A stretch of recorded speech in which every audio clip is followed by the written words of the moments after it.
रमता राम जपो रे प्राणी, अब तो सुन ले राम कहानी।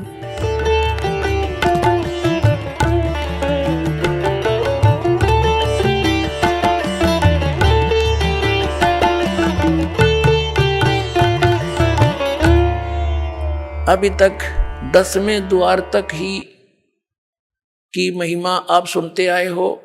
10वां द्वार पार हो गया पार।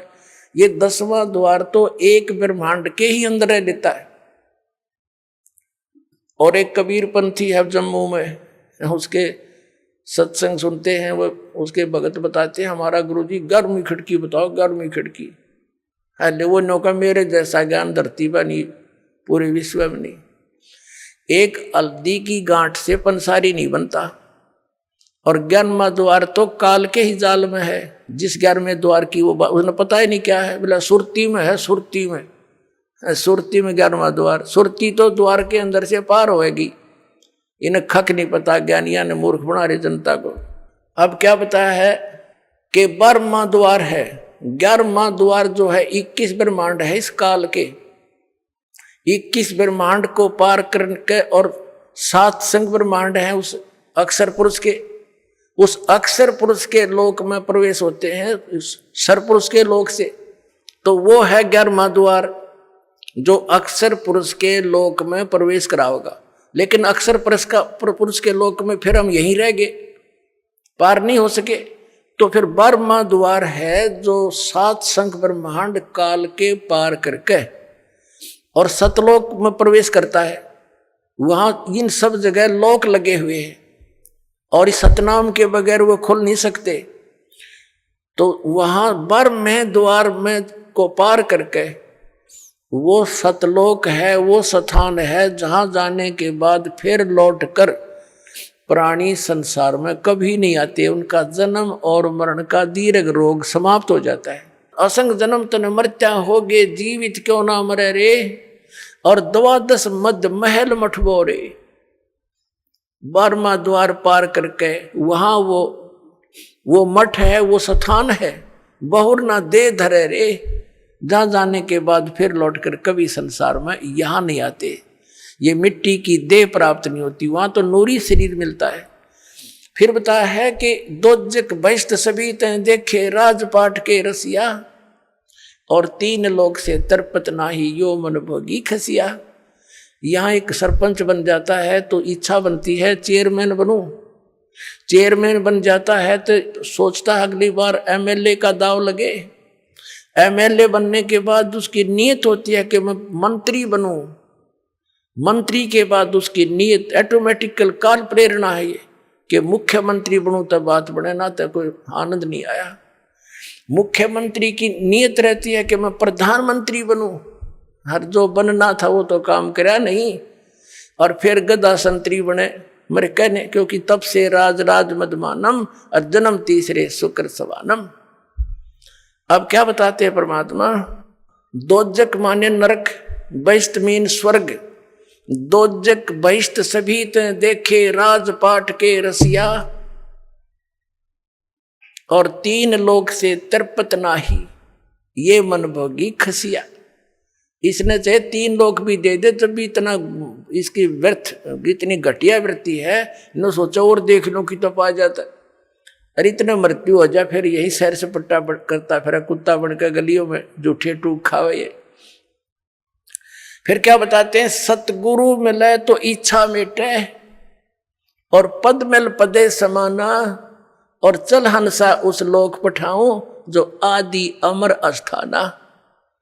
यानी सतगुरु मिलेंगे, सच्चे संत मिलेंगे। सतगुरु मिले तो इच्छा मिटे, पद मिल पदे समाना। श्रीमद् भगवद गीता अध्याय नंबर 15 के श्लोक नंबर 4 में कहा है कि जब तत्वदर्शी संत मिल जावे उसके पश्चात परमेश्वर के उस परम पद की खोज करनी चाहिए, जहां जाने के बाद साधक फिर लौटकर कभी संसार में नहीं आते। उसके लिए क्या बताया है, गीता ज्ञानदाता तो कहता कि तत्वदर्शी संतों की खोज करो। गीता जी अध्याय नंबर 17 के श्लोक नंबर 23 में कहा कि उस परमात्मा के उस परम पद के पाने की ओम तत्सत इति निर्देश है ब्रह्मण त्रिविध समर्थ है। उस 3 मंत्र के जाप से वो परम पद प्राप्त होगा। ये पद्धति है।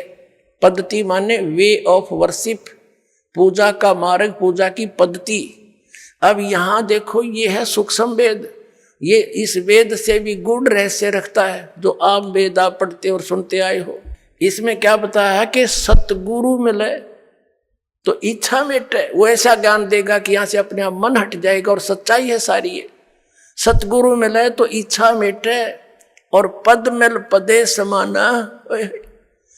पद मिलने से, पद माने पद्धति या 3 मंत्र का जाप, ये पद्धति है। जैसे पद्धति में ये सारा प्रोसेस आ जाता है। प्रथम मंत्र ये 7 नाम का सब चैनलों को ऑन करेगा, खोल लेगा, आपका रास्ता साफ करेगा त्रिकुटी तक जाने के लिए।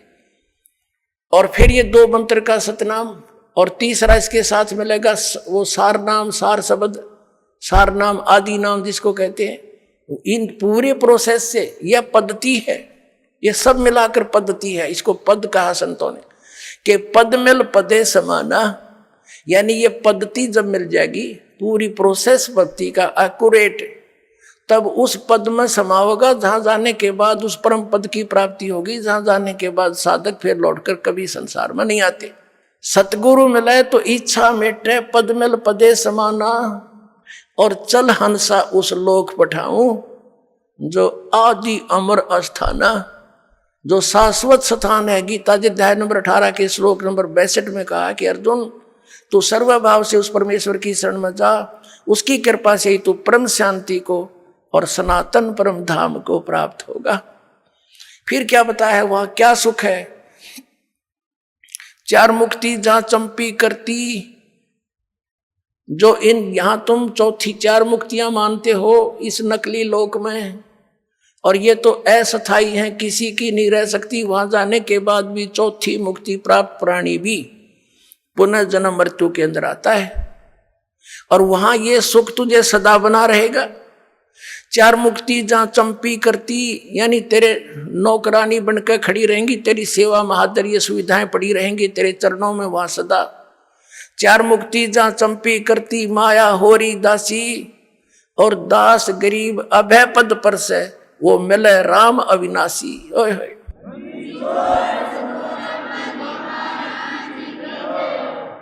4 मुक्ति जहां चंपी करती, माया होरी दासी, और गरीबदास जी कह रहे हैं दास गरीब अभय पद पर से। वहां कोई चिंता, कोई टेंशन, कोई भय नहीं मृत्यु किसी प्रकार का भी, और वो मिले राम अविनाशी। गीता जी अध्याय नंबर 15 के श्लोक नंबर 17 में कहा है कि उत्तम पुरुष है तू अन्य परमात्मा इति उदारते, ये लोक तरम आविश्य विवर्ती। अवय ईश्वर है, वो है अविनाशी भगवान, वो परम अक्षर ब्रह्म है, वो कबीर देव है, वो कबीर परमात्मा है। और इस साधना से मिलेगा जो दास बताओगा ना, कहीं नहीं मिलेगा आपको। बोलो सतगुरुदेव।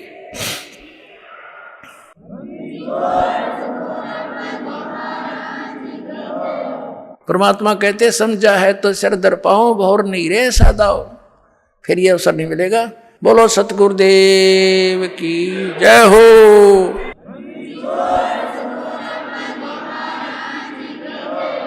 आप सुन रहे थे जगत गुरु तत्वदर्शी संत रामपाल जी महाराज जी के मंगल प्रवचन। अधिक जानकारी के लिए विजिट कीजिए हमारी वेबसाइट www.jagatgururampalji.org। संत रामपाल जी महाराज जी के शुभ आशीर्वाद से पूरे विश्व भर में 500 से भी ज्यादा नाम दीक्षा केंद्र हैं, जिन पर संत रामपाल जी महाराज जी द्वारा ऑनलाइन निशुल्क नाम दीक्षा दी जा रही है। अपने नजदीकी नाम दीक्षा केंद्र का पता करने के लिए संपर्क करें 8222880541।